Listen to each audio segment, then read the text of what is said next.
afternoon, ladies and gentlemen. Welcome to another Propagandacast State of the Balance with me, a host, Imperial Dane. We're off here to October 2016 State of the Balance. Not a lot has changed. I mean, metagame-wise, it's pretty much sort of largely monolithic with most of the factions, with the exception of Almat, which sort of always shifts slightly, desperately trying to find a way out of things, and a bit with the Oberkommando West. But I mean, primarily with the Allies, the metagame is largely what it was last month. For the Americans, get a bunch of riflemen, mortars, Stuarts into Pershings. There's more, an increasing sort of number though, going for lieutenants, for M20s. Reasoning for that can be harder to pin down. Possibly it's just snipers from the Wehrmacht sort of response, trying to deal with the Americans, or might just be people, wanting to try push for something else. I mean, but we are seeing sort of increase there, though. Generally, if they do go for the lieutenant, it tends to mean a captain, and the Stuart shortly after, just basically playing off the rush there initially of the Stuart, just sort of, further establish dominance, and then into the Stuart. Doctrine is still largely heavy cavalry, armor, and tactical support. I mean, most of the other doctrines generally, as a rule of thumb, don't see much use because, they're just that dominant and that strong at the moment. In that sense, not much really changed to the Americans. And in terms of what, balance change could be done, I mean, obviously some of the doctrines need some work on. Mechanized could do with a better, I think, half-track calling. The half-track itself needs to be buffed, but also probably something else rather than the assault engineers. I think would be a nice start there for mechanized. Possibly sneak in something instead of reconnaissance, maybe combined arms, might make it see more usage there, who knows, but I think that would help out, and also fit the theme there. Airborne could do with a slight improvement there to the sort of airborne strike it has to with the rockets. The P-47s could be slightly better, or at least slightly cheaper. I think that would make see a bit more usage as such. And the recon support, Greyhounds could do with a small buff, and the airborne call in there with the two paratrooper escorts and anti-tanks, I think could also do with something. Again, I probably would like to see a half-track filled with paratroopers, since obviously at that point in the war it wasn't uncommon to see them used as elite mechanized infantry. So there's some paratroopers with a nicely equipped there. Could be a way of doing it, So I think fit the bill there nicely. Beyond that, though, not much else to sort of say in that regard as such there. Otherwise, I just suggest nerfing the Stuart a bit. The issue with the Stuart is just it's still sort of a real overperformer, high damage potential, stun potential, high sort of damage absorbance, plus it can self-repair, which really means it's a difficult thing to deal with. That can have a huge swing unless you somehow, for example, manage to lure it into a Telemine, in which case, great job, but that's about it. And of course, even, say with the Oberkommando goes for a Puma, the problem is it's just going to be so much anti-tank support. Supporting it, it's going to be difficult to deal with. So, I mean, a part of me suggests they'll lower health for the Stuart and probably lower damage on their gun, but try to shift it towards the machine guns a bit there. So, it's a bit more useful for that, but again, just can't so easily wipe entire units as easily as it can, and in particular not on retreat, whereas again, machine guns would, make that a bit easier to survive. But overall, again, just think these sort of limit a bit more its room. And again, I think, cutting down to the anti-infantry would, make it less of a goddamn obvious thing, plus less health. In that regard, if that were to happen, it would probably, I think, more sensible, but still useful, just not as much of a no-brainer as it is at the moment, which is basically the primary problem. It's just too damn obvious to get, and too damn silly not to get. So yeah, I think that's sort of what is needed there. Looking at the Brits, pretty much sort of largely the same here. Bunch of sections. Maybe some players though do go for a lot of sections. Some players not so much. Some quickly go towards the armored car, but the armored car does tend to be heavily featured. There's still a few sort of thinking about with Bofors and the likes, but at the moment the armored car is just such a good choice. Most don't bother with it. And then into Cromwell spam generally shortly after. Some goes for Firefly if they have to, but as a rule of thumb, it just Cromwell's on the way because the Cromwell just performs so well at the moment. There's not much need for anything heavier. So that's something there that probably needs a light looking into, to put it like that. And, well, I mean, doctrinally, it's mobile assault most of the way. Vanguard for some, special weapons for some as well. I mean, that's largely it. In terms of anything buffing for the Brits, I don't really think anything needs buffing. I think there's some nerfing needed. I think the Brits just need to learn a lot of their abilities. I mean, they're sort of at the latest stage. They just have such an easy way in some departments. So they don't bother investigating a lot of the abilities they do have, which make the troops even better, but they just, as a rule of thumb, don't use. And apparently, overall, I think, the infantry section, of course, like the rifleman active, by the way, a rifleman need, that veteran fee received actually bonus removed and replaced with cheaper reinforcement section, by the way, need that veteran 2 received actually bonus replaced with that as well, but had to hit adversary 3 again. Infantry should not get a 50% received accuracy bonus at any level of veterancy unless they're like the most elite expensive infantry. Basic infantry should never do that. I mean, the Volksgunners had some problems with that. They removed that, but for some reason, sections and riflemen still retain it. Again, that pretty much means they don't really need commandos. They don't really need ranges of paratroopers. Of course, the riflemen will outdo them in most cases at a much lower price point, which is silly. So that is something that needs to be fixed. Otherwise, my probably bigger change, though, basically be making British, tier 3 or tier 2.5, whatever you call it, a bit more expensive again. The thing is, it's really easy to get to. Really, really to get to. It means you get some advantage of the Brits. They can easily swing back at you with the Cromwell. I mean, it's either that or the AC gets heavily nerfed, so they can't so easily swing towards it. And even then, the AC, I think, needs a light nerf, just slightly anti-infantry-wise, a bit further. Just so it can't, easily hit with its gun, because the gun still has potential for, hitting units and wiping them out there, which I definitely think it should not have the potential for. Not with everything else they have. But otherwise, make, the next tier a bit more expensive to reach, just so it's not seen to go for. Maybe make the second tier or whatever, a bit more expensive that way. I mean, either way, something needs to happen there in the price point of the tiers, because currently the Brits have the easiest and cheapest way to just quickly take up. And I think that's a bit of a problem, in particular for something that's supposed to be a defensive faction with lots of defensive bonuses. That makes them, I think, rather too good in that regard. So that's something that needs to be looked into as a point there. Then we move over to the Soviets. The Soviets, again, actually the ones that sort of generally dominate, in fact, in terms of win rates, actually above the Americans. It's not like they got something that extremely stands out, but in the sense that they got not really many weaknesses. The Maxim, for example, though, needs a nerf, but it's all just so strong performing attack move. It easily can just deal with most things. It's strong, durable, and that's the thing with the Soviets. They are a lot durable, but they also have an ability to just wipe units left and right at times. Mines can sort of also bleed out a German opponent, but also the demo charge. And that's the thing, they have so many sort of wiping potentials against the Germans, it sort of gets a bit too crazy. Also the T-70. And I think that's sort of where we need to look into. In part, I think the demo charge just needs to go replace what the sappers have. It doesn't make sense, it's just an insta-wipe, which isn't really good. So that, I think, needs to go be replaced on all units that have it, replace it with what the sappers have. I mean, I think that's going to fit the bill a lot more and, be less wipe-tastic.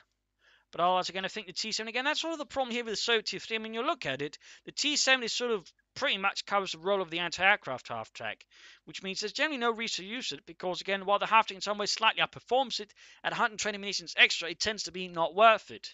So in that regard, I think the trick here for the T-70 is to lower its anti-tank or anti-infantry on its main gun, boost its machine gun a bit, but not too much, improve its penetration so it can just more reliable flank tanks and deal with them that way, but also improve its damage to its main gun, just again lower AoE and lower damage versus infantry, and then allow the A half-track then sort of stand out more, plus regular half-track as sort of the anti-infantry options, those are more hardcore options. That way they'll sort of stand out a bit more, plus I'd probably recommend lowering the penetration of the F-6M at the moment, because, well, you generally don't need the H-85 for the most part, because the F-6 has such high rate of fire and penetration, it will generally do the job at a lower price point, which again is a bit awkward. So that should probably have some penetration there lowered a bit as well, so it's not so, again, damn obviously good, just so, bounces a bit more against medium arm, but also the heavier stuff. Just a bit there, maybe like 10 or 20 sort of penetration off there, not any more is needed. But as we could do that, again, I think the Russians would all be in a stronger position. Well, not strong, but obviously a more balanced position, maybe with reasons sort of going before, directions with the doctrines as well. Part of me would also think parts need to be looked a bit into in some way or the other. But yeah, that's, I mean, what tend to go for, I mean, there tends to be sort of variation again, that's good, they'll go for Maxims, though some, of course, those cheesy bastards with mortars, some go for penal troopers, some go for conscripts with a lot of sandbags, but generally they tend to rush for the A half-track, or the T-70, and then into T-35s, or T-34-76s, some go to just heavy infantry 6 spam. I mean, there's a few options there. AIs too, it's not so rarely much seen at the moment, but it's not so much, I think, because it's bad. It's just guard mode just outperforms because of the guardsmen and the heavy mortars. In that regard, the trick is probably to slightly nerf the guardsmen, because they probably do overperform a bit in that direction compared to, say, the shock troopers. So a slight nerf to the guardsmen there would probably do a bit there. What way to nerf them, though, is hard to say. Maybe make them a bit easier to kill, or perhaps slightly lower the DPS, or make them slightly more expensive. It's a bit of a tricky one to say. I mean, move in the wrong direction, you could break the guardsmen. So I'm a bit unsure of that one. But again, there's sort of more direction from the Soviets in that sense. I mean, it's not quite as monolithic one direction as, say, the Americans or the Brits. But there's still some overall arcing tendency which could probably be sort of looked into. Moving on to the Oberkommando West, it tends to be scavenged most of the time. Bad group headquarters, I mean, mechanized regiment, surprisingly does see a lot of uses, though. Still think it's better. But again, the healing, I think, is what most players go for. Flak half track, they really could do with something there, either buff or just being made cheaper. But again, it tends to be Volksgrenadier spam, Jaegers for some. Few go for looks, though, Pumas. And then into Schwerpanzer quarters with a Panzer IV. Some might go for Jagdpanzer or Panther, but most will then go straight into the King Tiger, which does tend to make them a bit predictable. And of course, some go for Ostman spam. And the Ostman spam, most of the calling spam just needs to be fixed by tying those tanks to, buildings, so they can't just be spammed like that. It actually requires some tech, by the way. That's a quick note there. But ours, again, it tends to be a bit more limited there in that sense. And I do still think, Panthers could do with a bit of a buff there. Oberkommandowest and Wehrmacht. They're still pretty expensive, but sort of still somewhere feeling like they lack something.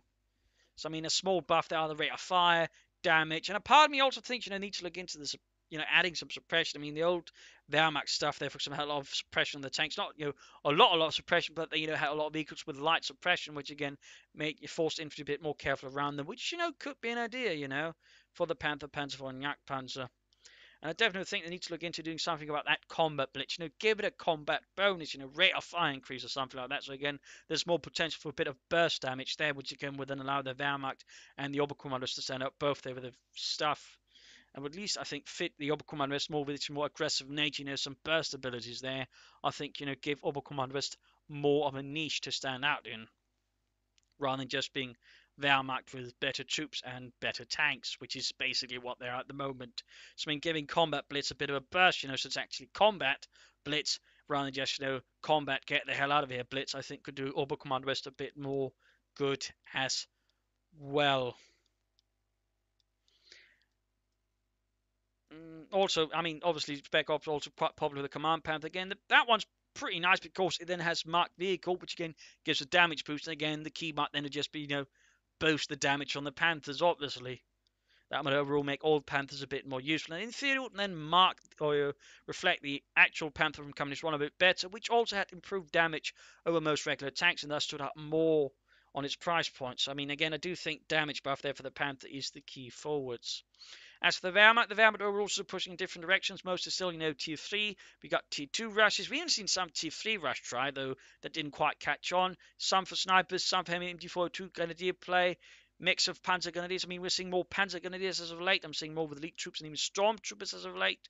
Half-track still in caught on. We're seeing more, 222s, but always tends to be, Panzer Force, Ostwins, and Stug.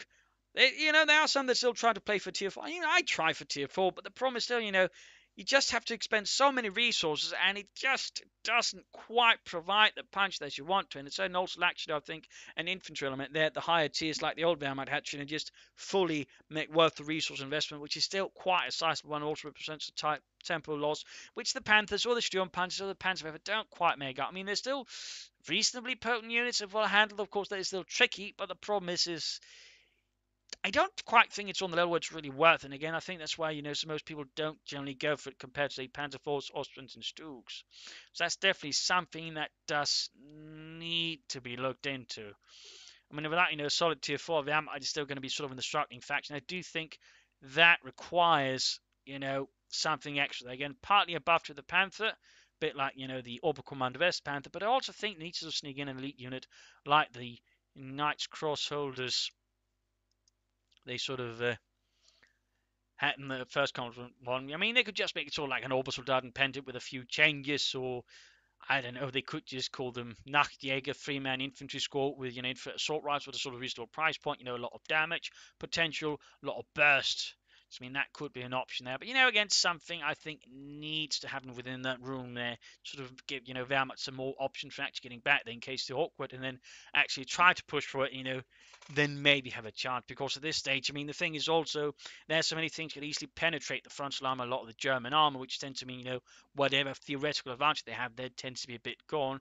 And the damage-wise, they don't quite make up for it, which also is a bit awkward when a lot of the infantry is a bit, on the more vulnerable side. I still recommend, some kind of overhaul for Wehrmacht veterancy in some ways, I mean, better veterancy abilities or something that just fits in more. Again, maybe like a passive combined arms ability for the Panzers so they get boosted with nearby infantry. I mean, that I think would do good.